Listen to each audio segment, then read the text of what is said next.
Growing up in Britain as a young person, sometimes you may experience things like racism or Islamophobia, and that makes you think that you're not really accepted as being British.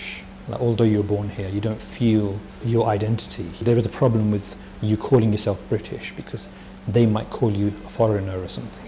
مثل العشرات من الشباب والمراهقين كان اشتياق حسين واحدا ممن استهدفتهم حملات التجنيد التي أطلقتها منظمات إسلامية متطرفة في أوساط الطلبة المسلمين في بريطانيا.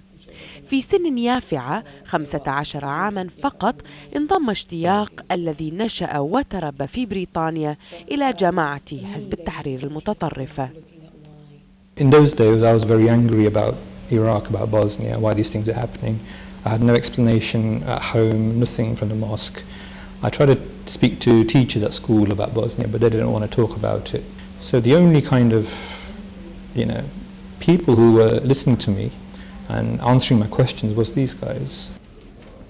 تستخدم الجماعات المتطرفة إشكالات الانتماء والهوية في بلاد متعددة الثقافات لتوجيه أفكار الشباب نحو التطرف. كان اشتياق يتراوح بين الانتماء لهوية والديه الباكستانية وبين انتماءاته لثقافة أقرانه البريطانيين. I think in the past we've mainly seen young people of a South Asian background, mainly Pakistanis, often people second or third generation immigrants, people who had a real identity crisis of a sort, and people who could really be targeted by Islamists who could be offered an easy solution to their problems.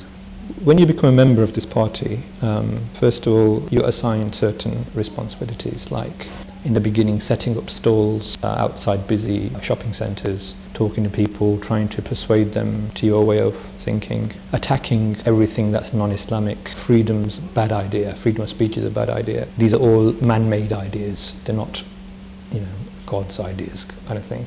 Then you were recommended to go abroad into the Muslim countries, like any Muslim country, and try to speak to people there and try to get them to rebel against the authorities, in the sense that they thought if you can change everybody's mindset in the society, then you can infiltrate the army, then you can get the army to do a military coup and take power.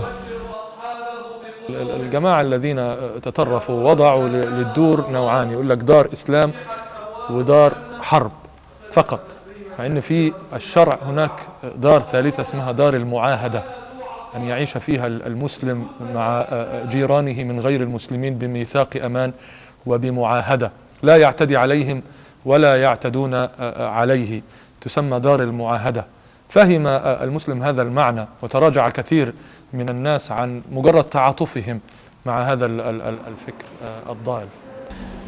I started studying, speaking to different imams, scholars. I realized that what they were saying was actually not very Islamic in their way they were kind of propagating. It was more just politics and just take power, and it was all about power really. So yeah, from there I kind of slowly started studying more traditional Islam, and I was able to kind of, I guess, come out of this whole movement. في سن 24 قرر اشتياق التخلي عن حزب التحرير وأصبح أحد الناشطين ضد الفكر المتطرف. نهار رمضان، اليوم على الحرة.